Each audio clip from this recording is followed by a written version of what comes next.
काल महाविकास आघाडीची पत्रकार परिषद झाली आणि याच वेळी राष्ट्रवादी काँग्रेस, शरद पवार गट, काँग्रेस आणि शिवसेना उद्धव ठाकरे गटांनी आपापले उमेदवार जाहीर केले आणि यानंतर खरं तर सातारा जिल्ह्यात विशेषतः धमाका झाला. धमाका तो झाला असा की ज्या पाटण तालुक्यामध्ये भूकंपाचं केंद्रबिंदू मानलं जातं, या पाटण तालुक्यात मोठा भूकंप पाहायला मिळाला. तो भूकंप केला होता शिवसेना उद्धव बाळासाहेब ठाकरे गटानं.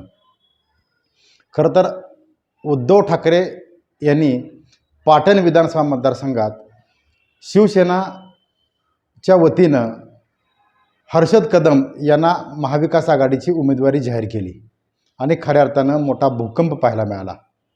खरं तर आत्तापर्यंतच्या इतिहासात पाटण विधानसभा मतदारसंघ हा देसाई आणि पाटणकर या दोन गटामध्येच अधिकृत उमेदवाऱ्या याच दोन घरामध्ये आत्तापर्यंत पाहायला मिळाल्या.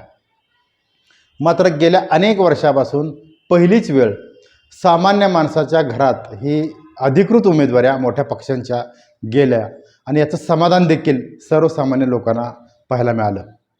खरं तर देसाई आणि पाटणकर ही पारंपरिक लढत पहिल्यापासून पाटणमध्ये पाहायला मिळाली. मात्र ही लोकशाही आहे. लोकशाहीमध्ये प्रत्येकाला आपलं मत मांडण्याचा अधिकार आहे, उभं राहण्याचा अधिकार आहे, मोठ्या पक्षांची उमेदवारी घेण्याचा अधिकार आहे. हे मात्र काही नेते विसरले दिसत आहेत. खरं तर पाटण विधानसभा मतदारसंघ या मतदारसंघात बाळासाहेब देसाई असतील, विक्रमसिंह पाटणकर यांच्यासारख्या दिग्गज व्यक्तींनी या मतदारसंघाचं नेतृत्व केलं आणि खऱ्या अर्थानं गेली काही वर्षे सातारा जिल्ह्याचे विद्यमान पालकमंत्री आणि विद्यमान आमदार शंभूराज देसाई हे नेतृत्व करत आहेत.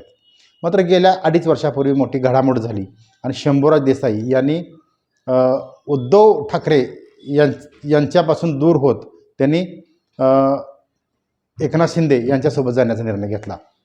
म्हणजेच शिवसेनेमध्ये उभी फूट पडली आणि याचा थेट परिणाम पाटण विधानसभा मतदारसंघामध्ये झाला.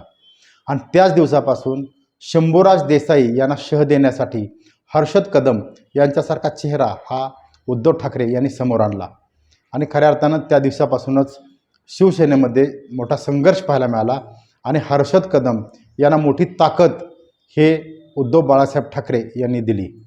खरं तर त्याचाच प्रत्यय या उमेदवारीवरून आला. खरं तर पाटण विधानसभा मतदारसंघात पहिल्यापासून दावेदारी ही शिवसेनेची होतीच. मात्र त्यावेळी शंभूराज देसाई हे उमेदवार होते.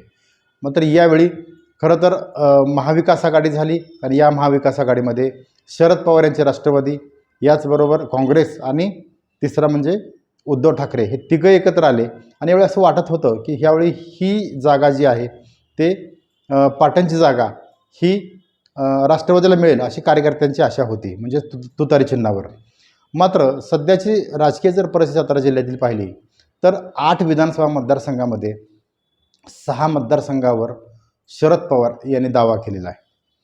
म्हणजेच काय तर 7वा मतदारसंघ कोणता तर पाटण आणि 8वा कराड दक्षिण, म्हणजे 2च मतदारसंघ राहिले.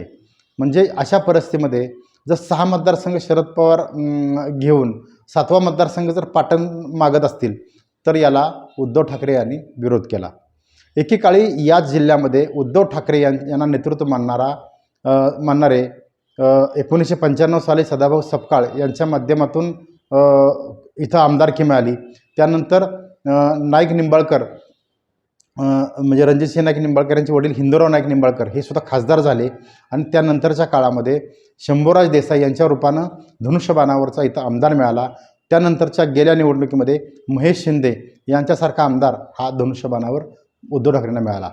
म्हणजेच काय तर सातारा जिल्ह्यामध्ये धनुष्यबाणाला मानणारा मोठा वर्ग या ठिकाणी आहे हे उद्धव ठाकरेंना माहिती आहे.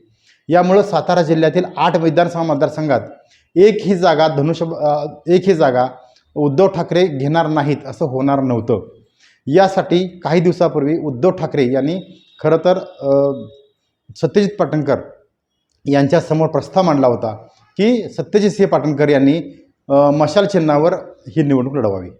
मात्र या संदर्भात 2 ते 3 बैठका झाल्या आणि या बैठकीमध्ये सत्यजितसिंह पाटणकर यासाठी अनुकूल नव्हते असं साधारणतः चर्चा आहे.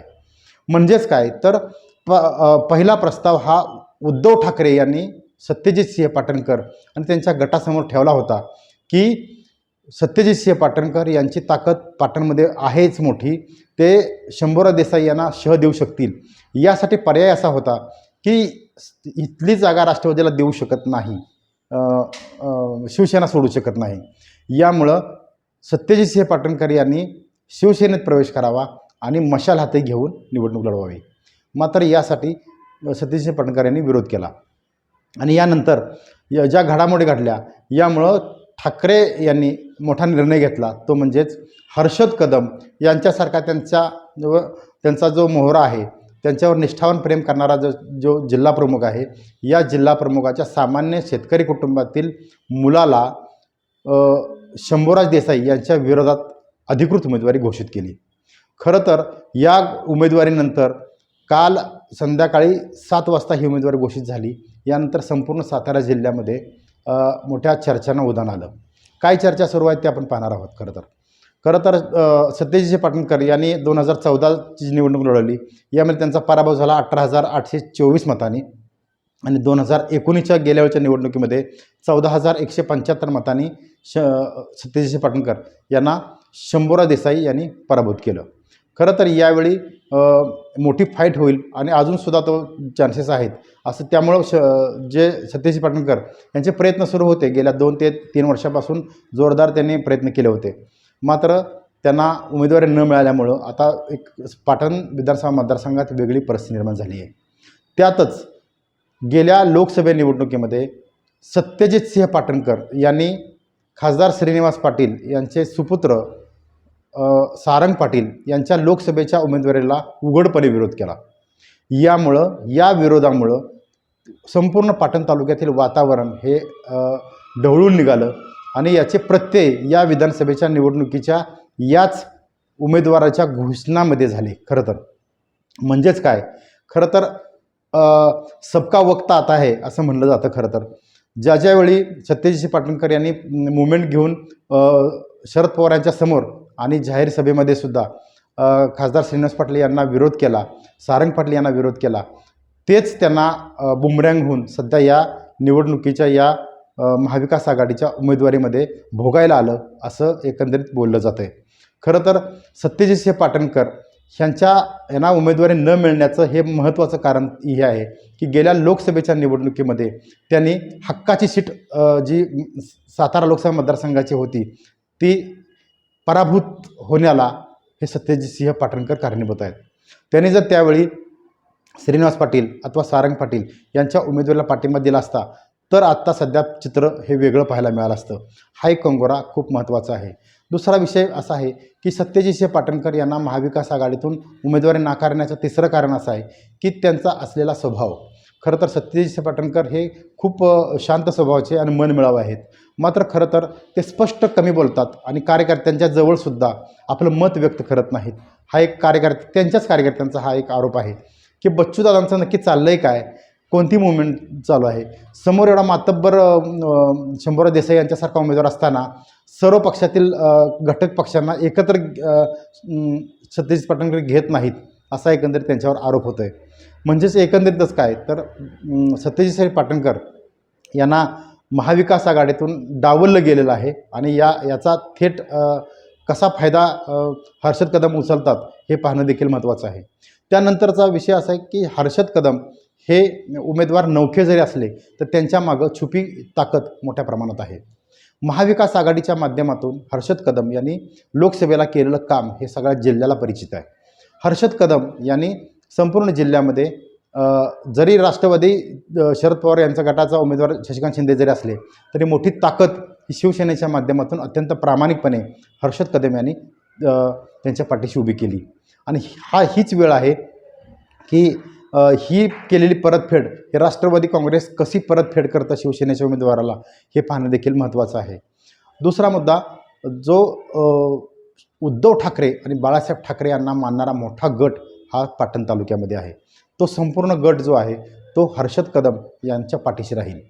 म्हणजेच महाविकास आघाडीचे उमेदवार हर्षद कदम यांच्या पाठीशी शिवसेना उद्धव बाळासाहेब ठाकरे यांचे निष्ठावंत शिवसैनिकाबरोबर शरद पवार यांचा संपूर्ण गट, सत्यजित सिंह पाटणकर यांचा गट, काँग्रेसचा असलेला जो गट आहे म्हणजेच हिंदूराव पाटील चा जो गट आहे काँग्रेसचा गट तो ठामपणे उभा राहील. याचबरोबर जो तिसरा म्हणजे शरद पवार काँग्रेस आणि शिवसेनेचा हा जो गट आहे तो राहीलच.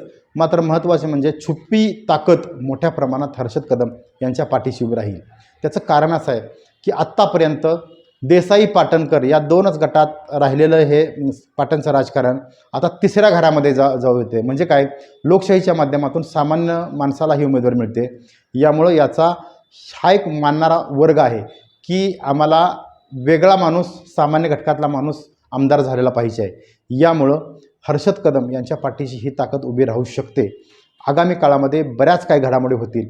मात्र सध्याच्या परिस्थितीमध्ये सत्यजितसिंह पाटणकर हे त्यांचे कार्यकर्ते कालपासून म्हणत जरी असले बंडाच्या तयारीत सत्यजितसिंह पाटणकर असतील किंवा अपक्ष उभे राहतील, महाविकास आघाडीच्या विरोधात पाटणमध्ये सत्यजितसिंह पाटणकर यांना बंड करणं वाटते की सोपी गोष्ट राहिलेली नाही.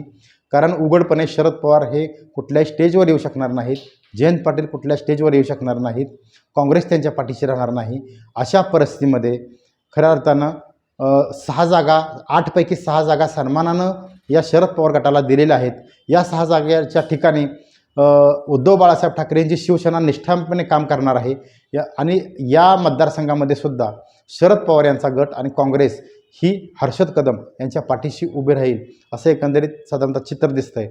मात्र या घडामोडीमध्ये एक अधोरेखित करावं लागेल की उद्धव ठाकरे यांनी अत्यंत धक्कादायकपणे आणि अत्यंत पुढचं नियोजन आखून ही उमेदवारी घोषित केलेली आहे. एवढं मात्र नक्की. पाहत राहा महाराष्ट्र लाईव्ह.